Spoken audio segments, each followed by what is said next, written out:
Imagine a world where, the messenger of the creator is washing toilets, Right.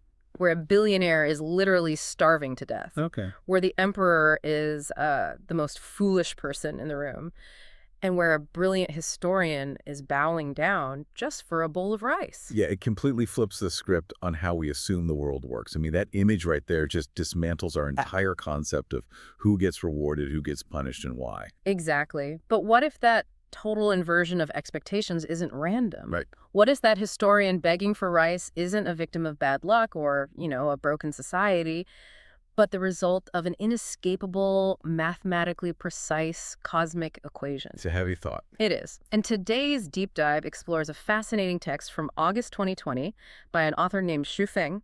It's called Constants of Life, and the Balance Mechanism of the Universe. And our mission today is to really unpack this worldview that argues absolutely everything about your existence is hard-coded. Yeah, and we should probably address that title right away because the capitalization is very deliberate there. Oh, right. The two different versions of the word life. Exactly. So the author differentiates between life with a lowercase l and life in all caps. Okay. Lowercase life refers to your biological shell, so your flesh, blood, physical functions. All caps life points to the broader spiritual or karmic journey, your fate, your essence. And the core premise of the text is that both of these realms are governed by absolute unyielding balance. Which brings us to a really difficult pill to swallow. I mean, the author claims that when you look at the bizarre ironies of the world, like that starving billionaire, there is actually no one to condemn and no one to praise. Yeah, the determinism in this text really forces you to look at human behavior through a completely sterile lens. Right. The author argues that if you were put in the exact background of that billionaire or that historian, under those exact same universal conditions, you would do the exact same thing. It removes judgment from the equation entirely. But to buy into this, we really have to define our terms here. Because when I hear the word constant, my mind immediately goes back to, like, high school physics. Sure. Stuff like gravity, or the fact that water boils at a specific temperature. Is the author using the actual scientific definition of a constant here, or is this purely metaphorical? No, the text roots its argument entirely in the scientific definition before making its big philosophical leap. The author defines a constant as a quantification, a law of repeated operations, an invisible natural phenomenon that just blankets the entire universe. Okay. So in mathematics, we accept pi, the golden ratio, the Pythagorean constant. In physics, we accept standard atmospheric pressure at sea level, gravitational constant. Right. And in chemistry, things like molecular formulas, precise melting points, and density. The stuff that allows us to build suspension bridges and fly airplanes. Exactly. I mean, if gravity wasn't a constant, we'd float off the Earth. If boiling points fluctuated randomly, cooking dinner would be a deadly guessing game. So I understand the physics, but the text makes a massive, running leap from molecular weights straight into human biology. It does. The author's logic is that since constants are a universal phenomenon governing all matter and energy, there's absolutely no reason why human biology would somehow be exempt. Oh, wow. Okay. So physical death is a constant. It cannot be changed by desire or effort. But the text goes much, much deeper into the mechanics of our bodies. The exact number of breaths you will take in your entire life is listed as a constant. Wait, really? Yeah, the exact number of pulse beats your heart will make. It's all fixed. Okay, let's unpack this because it reminds me of buying a new smartphone. Okay, I like that. When you unbox a new phone, we all accept that the hardware specs are fixed. The screen size is exactly 6.1 inches. The battery capacity is 3,000 milliamp hours. That's a constant. Right, you can't change the hardware. Exactly. But the author here is basically arguing that the user's behavior, like how many times you will open an app, how many text messages you will send over the life of the phone, that is hard-coded into the device before it even leaves the factory. That analogy maps perfectly onto what the text calls the constants of life, with the lowercase l. Okay. Because it removes biological agency entirely. Right. You might think you're choosing to go for a jog, and therefore you are choosing to increase your heart rate. But in this framework, your body is just executing a mathematical script. Just playing out the code. Exactly. The final tally of your pulse beats is already written in ink, just as certain as the fact that you have a specific number of bones, eyes, or hairs on your head. Wow. The text even explicitly claims that the exact number of times you will have sex in your lifetime is a fixed, predetermined number. Which is just a wild concept to sit with. I mean, aside from our bones and eyes, we view everything you just listed as the direct result of our daily choices. Right, our free will. Yeah. But if I'm understanding this, if the lowercase constants of life dictate my heartbeats, then the all caps constants of life must be like the cosmic ledger that dictates my social reality. You hit the nail on the head. That is the next layer of the text, what the author calls the most difficult things to determine, but they are constants nonetheless. This is where the universe tracks the broader trajectory of your existence. Okay, a cosmic ledger. I'm guessing this means it dictates the big stuff, like Yeah. whether I win the lottery or end up completely bankrupt. It goes even further than that. I mean, yes, the text states that the exact amount of wealth you will accumulate is fixed, but it also dictates how many blessings you will enjoy and how many hardships you are going to endure. Really? Yeah. Whether you will be respected and loved by people, your luck with the opposite sex, how many children you will have. It determines if you will travel abroad, whether you will live in a villa, what official ranks you will achieve. Oh, wow. It even dictates if you will eventually become a Buddha or a celestial being.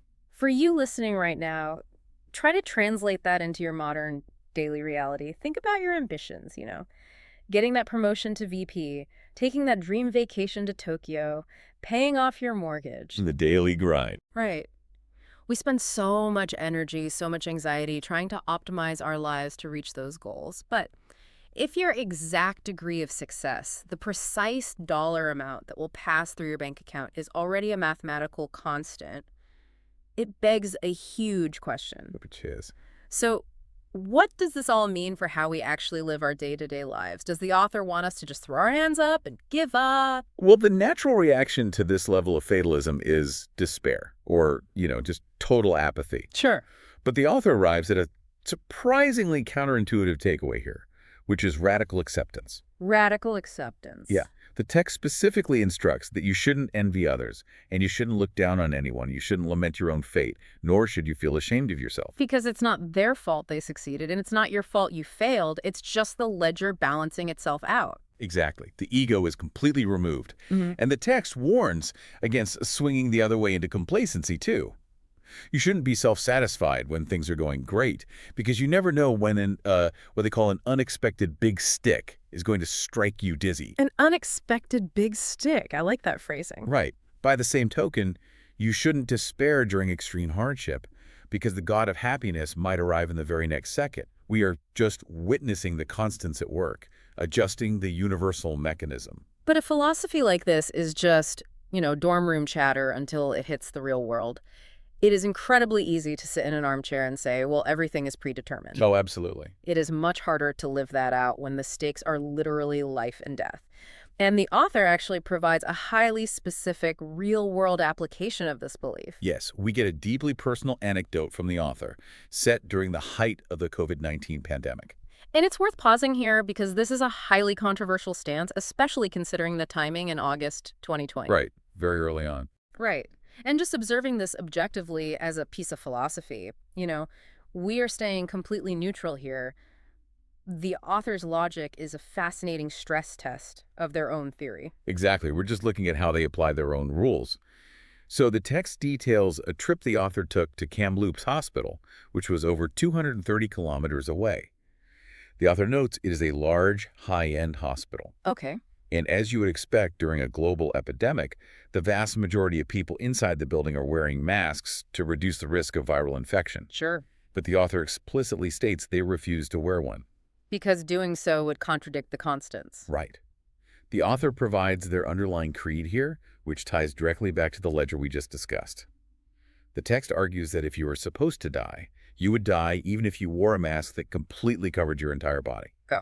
Conversely, if you were not supposed to die, you would not die, even if you were immersed in a tank full of viruses and actively wanted to perish.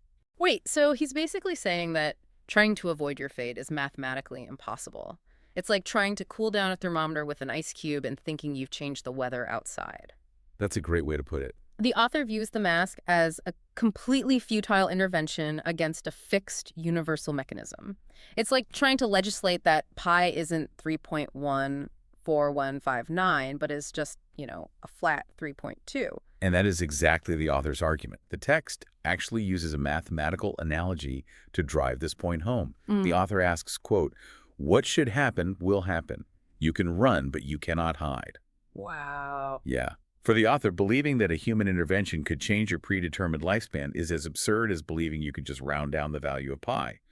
The universe does not round down. The math cannot be legislated by human anxiety. The sheer unflinching fatalism of walking into a hospital in August 2020 and just trusting the math. I mean, it really highlights how absolute this worldview is. It really does. But it leaves a massive gap in the explanation for me. We keep talking about the universe enforcing this balance. What is the actual engine driving it? How does the universe mathematically track who gets the unexpected big stick and who gets the god of happiness? Well, the author explains the how through a concept we use in physics, which is energy conservation. Yeah. But the text scales it up into a cosmic moral law. The central mechanism is that the sum of all positive and negative energy in the universe is always zero. Zero is the ultimate equilibrium point. So it's a closed system. Nothing is ever created or destroyed. It's just shifted around. Right. And the core rule of this closed system is that any development, any action or status that reaches an extreme is mechanically forced to return to zero.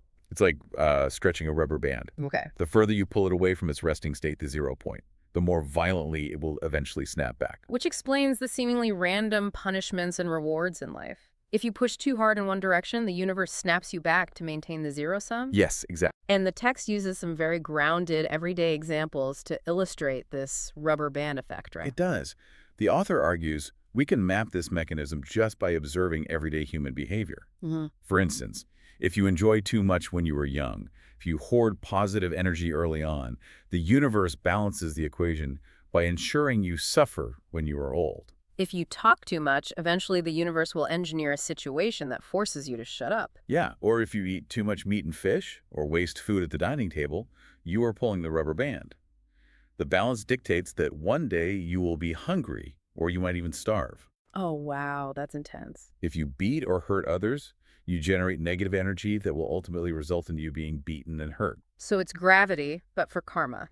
Pretty much. If you own too much, if you accumulate massive wealth or possessions, the text says the universe will fret you continuously until you are forced to, quote, spit it all out. The 0 point is the ultimate leveler. If you are too complacent, you are mechanically bound to lose face and look bad in the end just to restore the equilibrium. And this rubber band snapback doesn't just apply to everyday people wasting food at a buffet. The author scales this mechanism up to the absolute highest levels of global power, using a very specific historical figure to prove that no one escapes the 0 point. Right. To demonstrate that the math is impartial to human hierarchy, the author points to Saddam Hussein. And stepping back as impartial observers again here, we're just looking at how the text applies its own rules to extreme geopolitical power, neither endorsing nor condemning. Exactly. So the author notes that Saddam Hussein, as the commander-in-chief of the Iraqi armed forces, flaunted his might and dominance. Okay. In the context of the text's philosophy, he reached an absolute extreme of positive energy, meaning worldly power and control. But the universe's mechanism cannot tolerate an extreme. The rubber band was pulled too far. Right. It forced a violent return to 0. He never expected to be hanged, but the constant demanded the ledger be balanced. The author actually asks the reader directly, quote, "Do you think you are more powerful than Saddam was?" That is a sobering question. Do you really think you can outsmart the math? The text is uncompromising on this. It explicitly states that in front of these constants, even gods, Buddhas, and celestial beings cannot escape being constrained. Wow, even the divine. Yes, the law of returning to 0 binds the divine just as tightly as it binds a human being. Okay, let's take a breath and look at the fortress this author has built here. We are living in a closed system universe. Our biological functions are essentially a countdown clock. Our wealth and social standing are predetermined. Right. Any success or excess we manage to scrape together pulls a rubber band that will inevitably snap back and punish us to maintain a cosmic 0. I mean, it is an incredibly heavy reality. It's very oppressive if you leave it there. But then the text introduces a twist, right? An escape clause. Is there any loophole? Does the author offer any way to escape being crushed by this universal math? Yes, and this is really the philosophical climax of the entire piece. After establishing this impenetrable zero-sum game, the author reveals there is a way to escape being constrained by the constants. Hold on, though. I have a massive problem with this logic. Okay, what is it? If my breaths are a constant, if the amount of money I make is a constant, Then isn't my decision to use this escape hatch also a predetermined constant? How can you offer free will in a universe that mathematically forbids it? That is the ultimate philosophical paradox of the text. What's fascinating here is that the author frames the solution not as a way to change the math of the physical and karmic realms, but as a way to transcend that specific dimensional plane entirely. Oh, I see. The text calls this escape route the way of the greatest creator, or the way of nature. So you aren't changing the rules of the game, you are stepping off the board. Exactly. How do you do that? What is the actual method? A method is selfless dedicating and giving. Selfless dedicating and giving. Yeah. Think about the mechanics of the 0 point. In a universe where hoarding positive energy, whether that is wealth, food, power, or even just talking too much, guarantees a violent negative reaction to drag you back to 0. The only logical way to avoid the snapback is to willingly give your energy away. Because if you are constantly emptying your own cup, the universe never has a reason to forcefully knock it out of your hand. That's exactly it. By being selfless, by dedicating and giving without expectation of return, you are voluntarily operating at the 0 point. Wow. You aren't triggering the universe's defense mechanisms. You are aligning yourself with the flow of nature rather than trying to build a dam against it. Selflessness literally removes you from the ledger. You can't be balanced out if you are already holding nothing. That is a brilliant piece of philosophical engineering. It takes this terrifying, oppressive structure of cosmic determinism and flips it into a profound argument for radical generosity. It really does. It strips away our illusions of control, but it replaces that anxiety with a path to peace. If you accept the constants, you no longer have to fight the universe. You just have to flow with it by giving to others. What an incredible journey this deep dive has been. We started by looking at the unbending mathematical constants of pi and gravity. We moved into the, frankly, unsettling realization that our physical bodies, the predetermined number of heartbeats, the breaths we take, might just be executing a fixed script. Right. We explored the cosmic ledger, tracking our wealth, our suffering, and our luck, enforcing a strict rule of energy conservation where every extreme must return to 0. We saw the author test this philosophy in a hospital during a pandemic, trusting the unyielding math of fate over human intervention. And we watched how extreme power, like that of historical dictators, inevitably triggers the universe's mechanical snapback. And finally, we found the loophole. The realization that in a universe obsessed with balance, the only way to survive the math is to stop playing the game for yourself and embrace selfless dedicating and giving. It really forces you to look at your own daily grind through a completely different lens. It absolutely does. Yeah. Which brings me to a final thought I want to leave you with, you listening right now. Something to mull over long after this deep dive ends. Okay. If the author is right, and the exact number of breaths you will take in your entire lifetime is already a fixed, inescapable constant, does knowing that fact change how you choose to spend your very next breath? Oh, that's a good question. If you use that next breath to selflessly give to someone else, are you breaking the universe's equation or are you finally solving it? A powerful question to leave on. Thank you so much for joining us on this deep dive. It's been a fascinating exploration, and we appreciate you taking the time to unpack it with us. We'll catch you next time.